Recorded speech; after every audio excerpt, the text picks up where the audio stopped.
Mas você é um homem macho, amém? Amém. Mas humilde. Porque Deus dá graça aos humildes.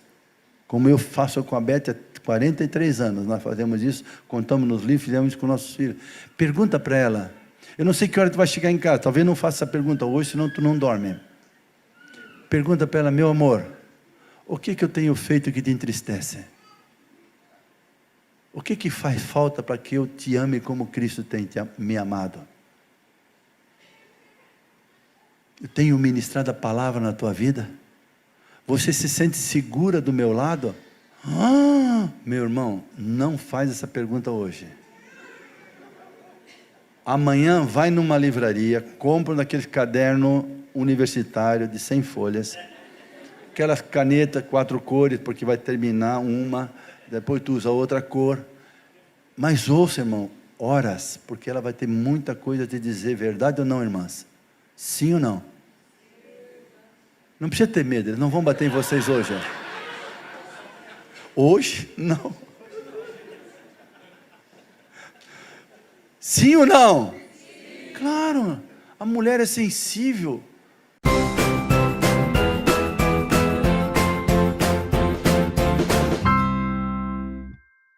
Vamos ler alguns textos, irmãos, que nos dão algumas dicas sobre como vão ser as famílias nesse tempo do fim. Será que a Bíblia fala alguma coisa sobre isso? O que acha, meu irmão? Quantos creem, veem que há um investimento infernal sobre os casamentos? Que o governo que saiu, glória a Deus por misericórdia e graça de Deus da nossa nação, entende? Temos hoje a oportunidade de restaurar a família no plano de Deus, depende de mim e de você, não depende de governo, depende de nós, mas hoje a gente tem mais liberdade para isso. Quantos veem que é um investimento infernal sobre os pais não influenciarem seus filhos? É o governo que determina, são as escolas que determinam, o tempo integral que determina. Quantos veem que há um investimento infernal sobre a ingenuidade, o pastor orou antes, sobre a ingenuidade das crianças, sobre a apologia de gênero e sexualidade da infância? Meu Deus! E os seus filhos? O que você está fazendo pelo seu casamento e pelos seus filhos? Olha o que a Bíblia diz, irmãos, para nos advertir sobre esse tempo. Primeiro texto que eu quero ler para vocês é Efésios 1, do 3 ao 5. Efésios 1, do 3 ao 5. Esse é um dos textos que dá base ao nosso livro Paternidade através da Humildade. Esse texto é um dos textos base desse livro. Deus é Pai desde antes da fundação do mundo. Gálatas, Efésios. Bendito seja o Deus e Pai de nosso Senhor Jesus Cristo, que nos abençoou com todas as bênçãos espirituais nas regiões celestiais em Cristo. Eu não vou detalhar aqui, eu quero dar ênfase no que deve nos chamar a atenção para esse momento profético. Porque Deus nos escolheu nele quando?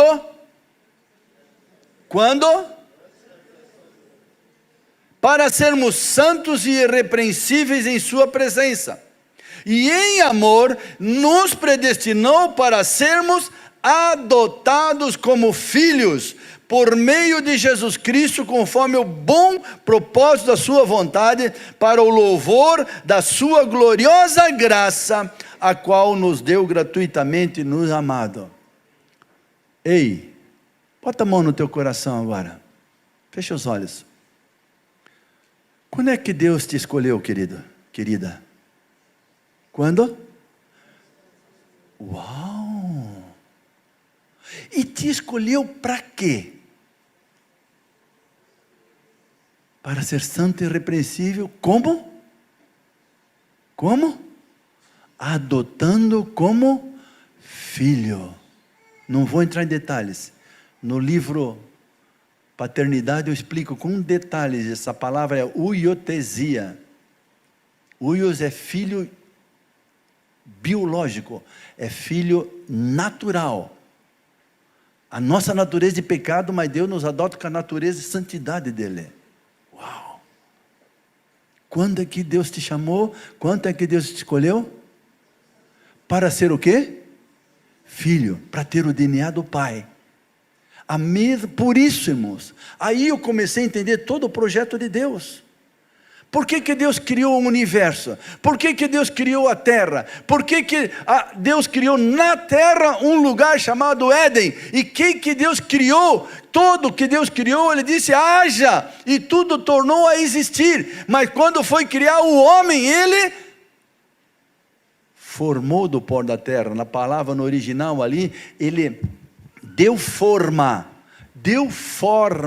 Ele colocou as mãos, e ali Ele soprou o seu espírito, e esse espírito colocou a natureza de Deus no homem. Do homem tirou a mulher. Eu explico isso naquele livro Restaurando a Família pelo Plano de Deus, com detalhe. E do homem Ele tirou a mulher, aí com o mesmo DNA, assim como um transplante. Agora foi o contrário, do mesmo natureza do homem Ele tirou a mulher, e agora os dois, homem e mulher, macho e fêmea, a imagem de Deus. Aí Deus os abençoou e lhes disse, sejam férteis, multipliquem, encham a terra. Do que? Filhos de Deus. Se você vai lá em Mateus 4, quando fala do batismo de Jesus, aí começa a falar a genealogia de Jesus. Aí diz Jesus, filho, como se pensar, filho de José, vai puxando toda a genealogia, chega até Adão, né, de Sete, filho de Adão, filho de Deus. Uau!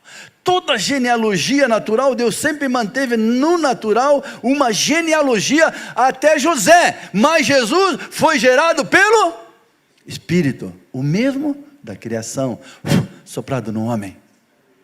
Não teve o esperma. Agora, por meio de Jesus, João 1, vocês já leram várias vezes, João fala a mesma coisa, aqueles que nele creram, não nasceram da carne nem da vontade do homem, mas nasceram de Deus. Então, todo o projeto de Deus recomeça que quando alguém aceita Jesus na sua vida, entrega a sua vida para Jesus, o Espírito habita nele, mas com um projeto, o mesmo, o da criação, que você, casado com uma filha de Deus, vai reproduzir o que, irmãos? Filho de Deus. Mas o que é que nós estamos reproduzindo?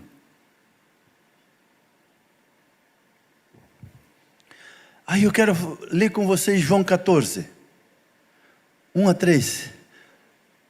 João 14, 1 a 3. Jesus falando desse momento em que Ele vai buscar. Ele estava com o Pai, está lá bem claro em João 1, no versículos 1 e 2, Ele estava com o Pai, toda a criação. Quando Deus disse, façamos o homem a nossa imagem. Quem é que estava junto? É plural, façamos. Aliás, disse Deus, singular, a iniciativa foi do Pai, mas na hora de fazer, ele diz, façamos o homem a nossa imagem e semelhança. João 1 fala bem claro, ele estava, tudo foi criado por meio dele. E aqui então ele está dizendo, olha, eu vim, mas eu vou voltar, porque eu quero levar vocês para onde? Não se perturbe o coração de vocês, João 14, de 1 a 3. Não se perturbe o coração de vocês, creio em Deus, creio também em mim. Na casa de meu, uau, há muitos aposentos, há muitas moradas. Se não fosse assim, eu lhes teria dito, vou preparar-lhes lugar, aonde? Na casa do Pai, porque Ele é Pai desde quando? Desde antes da criação do mundo, olha só. Depois, vai continuar sendo o Pai. Apocalipse 21, versículo 7, bem claro. Aí Deus diz, eu serei o seu Deus, tu serás meu filho. Aquele que vencer, eu serei o seu Deus, será meu filho. Ele será o meu filho. Uau! Depois do milênio, depois de tudo. Vou preparar lugar, e se eu for e lhes preparar lugar, voltarei e os levarei para mim, para que vocês estejam onde eu estiver. Aonde? Na casa do? Por quê? Porque Ele estava com o Pai em toda a criação. Ele viu o coração do Pai criar o homem, a mulher, o casamento, para se reproduzir.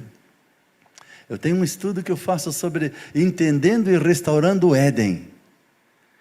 Não dá para crer que Deus desistiu do Éden para o homem e para a mulher. O lugar geográfico lá no Iraque não existe mais. Mas o ambiente continua sendo marido e mulher e Deus. Esse é o Éden que Deus quer restaurar na vida de cada casamento aqui, irmãos. Esse é o Éden. Éden significa lugar de prazer, lugar de delícia. Eu vou voltar para casa, não aguento a hora de chegar em casa, abraçar minha esposa.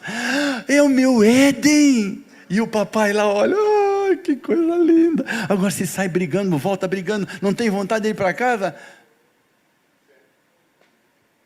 Ou entra frio, sai gelado. Misericórdia. Isso não é casamento de filho de Deus. Eu sei que aqui não acontece isso. Talvez só de Itapema para baixo, né? Aleluia. Amém, queridos? Quantos querem morar na casa do Pai? Mas para morar na casa do Pai, nós temos que viver o projeto do Pai aqui na terra. Não tem como. Se você não ama casamento, não ama família, não dá o devido valor que Deus dá, Ele vai levar para morar? Nós vamos ver no final.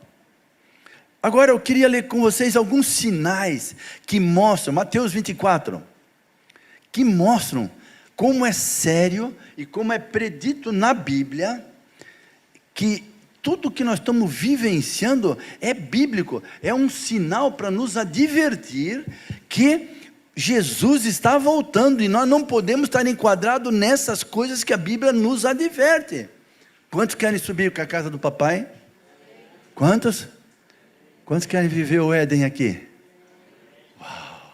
A Beth e eu fazemos já 15 anos, agora final do ano, vamos fazer 15 anos que nós estamos sozinhos de novo, todos os filhos casaram. Nós estamos em plena lua de mel, irmãos.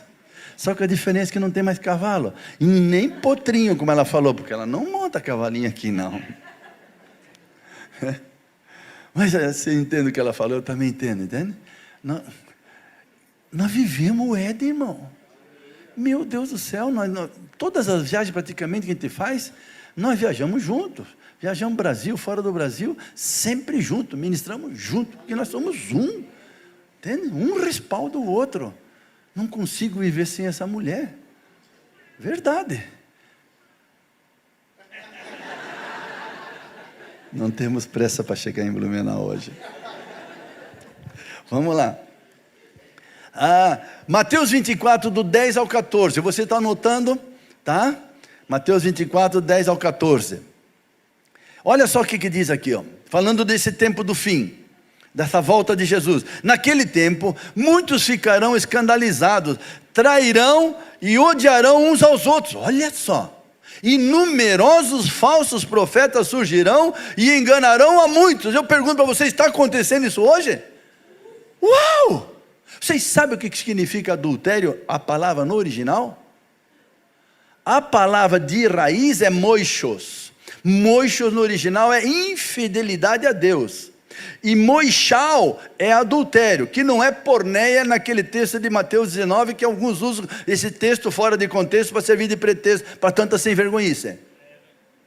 Não, lá é porneia, não é moixal. Moixal é adultério. A moixos é a infidelidade a Deus. Moixal é infidelidade a Deus e ao cônjuge. Então, quando eu estou traindo o meu cônjuge, já traí Deus.